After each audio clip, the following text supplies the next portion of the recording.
Tonight, we've never seen anything like it ever in the history of cruising. they just take your breath away. They've revolutionised cruise travel. Megaliners. The caravan on water, except a much bigger caravan. And they're coming our way. Dining room is fully packed. This is peak hour. This is peak hour traffic. Why the young and not so young have made us the world's #1 cruising nation. Is all this paid for with the children's inheritance? Well, why not?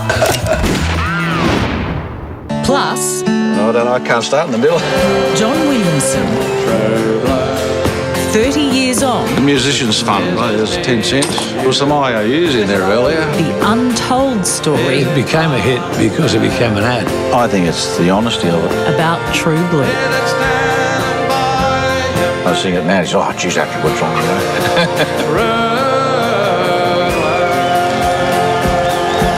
With Ross Coulthart, Ronnie Sadler, Alex Cullen, and Mike Munro. This is Sunday Night. Now, here's Chris Barth.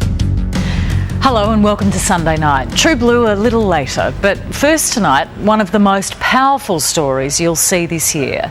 You'll hear Australian soldiers give their frankest and most honest accounts of what it's like to fight in Afghanistan and whether we should be there at all. There are no spin doctors, no minders, just the plain truth. This in a week when the last post sounded again for another Australian soldier, the 29th to die in the war. Here's Ronnie Sadler's compelling report. What was the toughest day over there for you? There's a few. Sorry. Jacob and Smitty passing away. That's when it really hit. Lord God Almighty, we pray for all of Jacob and Darren's mates.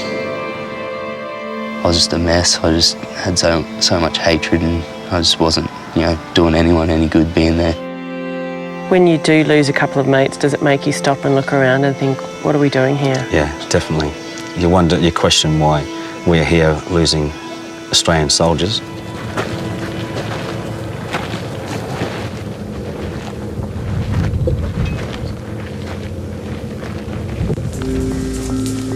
The Kokoda Trail in Papua New Guinea. 20 serving Australian soldiers on leave walk in the footsteps of our World War II diggers. It's a private mission helping these men to get over the trauma of Afghanistan, where most were wounded and all had mates die. They're all young. Comparison to me, anyway. They're young. Too young. Walking the 96-kilometre track is an opportunity for soldiers like Sean Mulqueen to take stock of what they've been through. His unit was hit hard during 10 months in Afghanistan last year. There are no government minders here, no one to tell them what to say. We searched for IEDs, mines, bombs. Do you ever think this could be the one? Probably not till the first time we got hit. Like a few of the boys, we're actually excited to get over there, do our job, get involved, do what's been asked of us. And it's not until things start happening, like some of the boys in vehicles getting hit, we started having things happen around us, and reality checks started kicking in. And then I think after Darren and Jacob, who were part of our regiment, passed away, it's become really hard, and you thought every time you sort of had a hit and going down, you're thinking, oh, maybe not. 21-year-old Jacob Moreland, nicknamed Snowy, was one of the most popular members of the unit. Snowy was just out there, fun-loving kind of buddy bloke. It was the funniest albino you'll ever meet. Yeah, Snowy was just a bloody character. Just a gift of the gab. Gift of the gob. Just happy. Just never smiling, always making a laugh, and everyone having a good time. And then just his fiancée Kez, just a perfect match. Like when we were there engaged and that, just everyone just over the moon, excited for him. Just a typical Aussie bloke, and that's probably the best way to put him. Like, he just, I guess, what every father wants as a son and what every mate wants. Sorry. That's all right. On June the 7th last year, Snowy was on patrol with the unit's dog handler, 26-year-old Darren Smith, and Herbie, Smithy's bomb detection dog. Smithy was a bit more reserved and a bit more family orientated. And yeah, he had a wife and a little boy back home, and his sole purpose was his family, pretty much. Just before 11 a.m, Smithy and Snowy found an IED. They were reporting it back to base when the Taliban set it off by remote control. Tim Westra signed up on the same day as Snowy. He became his roommate and best friend. Tim, who now wears Snowy's dog tag, was back at base when the unit was told the men had been killed. Boys around me, everyone's crying and stuff. I was just like, no, he's okay. Like, you're in shock. And it wasn't until they took me into another room separately, and I just remember I just collapsed to the ground. I couldn't hold myself up.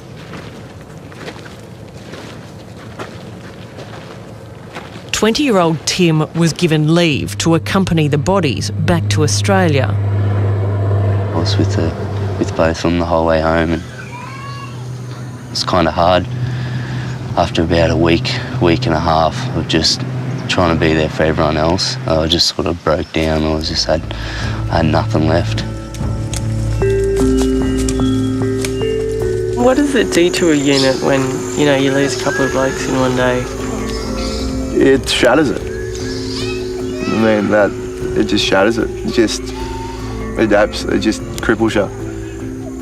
But again, you've still got to get back out there and basically do your job. So it's pretty much what you got to do.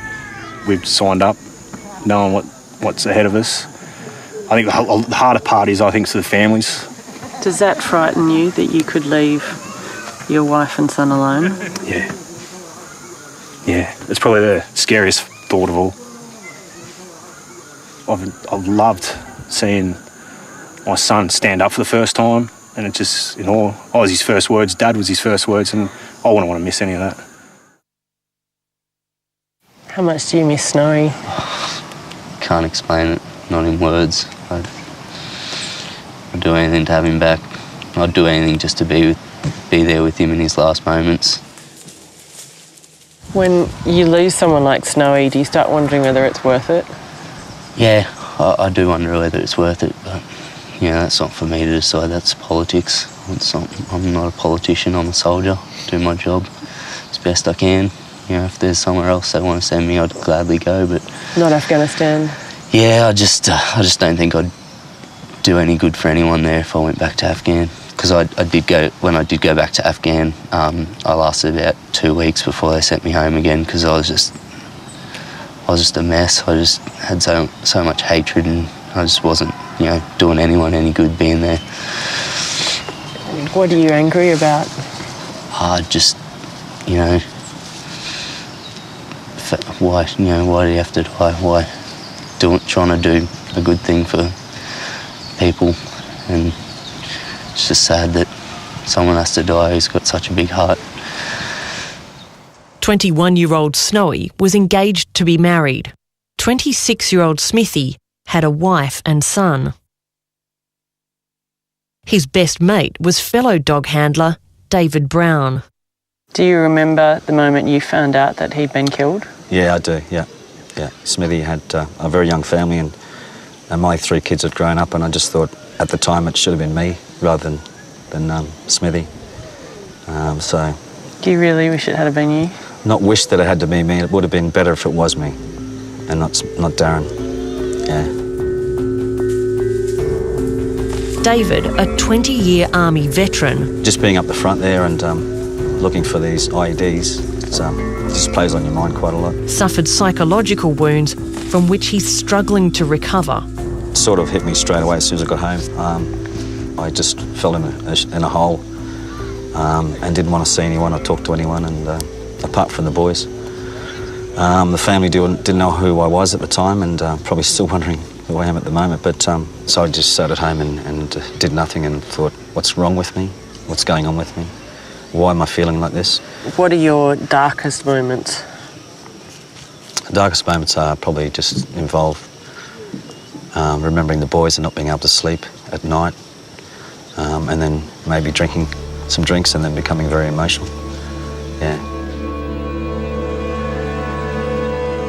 Us boys, we've got a bit of a motto. We've come up with over on our trip overseas: never above you, never below you, always beside you. That's our core motto. Well, that's what we took out of the trip, us boys overseas, and that's our motto we stick by now, and we're pretty proud of it. On May 18th last year, Sean badly damaged his shoulder when a bomb exploded while he was on patrol. Clarkey was also injured in the blast. 3 months later, another explosion almost cost him his life. I looked down and basically saw my right leg at right angles, and at that point I thought my leg had been severed. So yeah, that was pretty interesting, trying to go through my head going, thinking about being called Stumpy and that. A Dutch doctor pulled off a radical procedure, saving his legs. But all Clarkey cared about was letting the team down. The day before, 2 Australian soldiers had been killed. Morale of everyone was really low, and for this to happen at that point in time, it didn't help anything. On this trip of recovery, these soldiers spend time helping each other. Their captain, Matt Middleton, reminds them that the engineers have suffered more death and injury than any other corps. 76 engineers went over in the original trip. That's including replacements, and of them, 22 of them come home early wounded, and 2 of our brothers were killed. You can do the maths yourself. That's over 1 in 4. So every time we go out, a 1 in 4 chance that you're going to get, wounded and sent home, or worse. You've got to admit it's a pretty courageous thing to do for these guys to keep getting up every morning and facing that. The Taliban are a very vindictive and nasty, sneaky enemy. They'll do anything they can to target us, and particularly the engineers, because we're the ones who steal their bombs from them. We've got to get lucky every day. The Taliban have only got to get lucky once. So, got nothing but admiration and respect for these guys, and, they're a pretty courageous bunch of blokes. So thanks, guys. Well done, Matthew. All right, anyone got anything to add?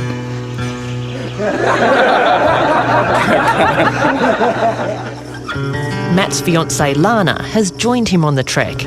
She remembers being told that he'd suffered life-threatening injuries in the bomb attack on May 18th. It was actually his birthday, the day that he got blown up. And then, it was really tough, that's for sure. What was it like when you first saw him when he got back? It was really great to see him. And sorry. It's all right. I think it just cemented for me how proud I am of him and how much I love him. It just it was. Sorry. You realised you might never see him again. The injury. It was just such a shock, I think, to the system, and just coming so close to losing him was, it really brought home how much I think we meant to each other, and it was just great. That moment, I just didn't want to. Sorry, I'm being a sook. I just didn't want to let him go. Yeah. And hence, we're getting married now, so I'm not letting him go. Would you let him go back? Oh, it's their job. I really don't think it's for me to say, I can't put those restrictions on him. Will you be going back? No, I won't be going back. I don't think I could put the family through that again. You won't go back to Afghanistan? No. So you'll have to leave the army? Yes, I will, yeah. Why won't you go back? Like I said, it was a bit hard on the family more than anything. And it's changed me. Yeah, like I said, there's a lot of pressure there in doing the job. So I don't think I could handle that pressure again, truthfully. Yeah.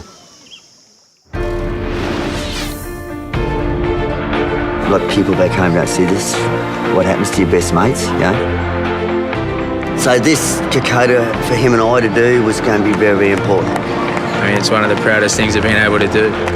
It's an amazing feeling.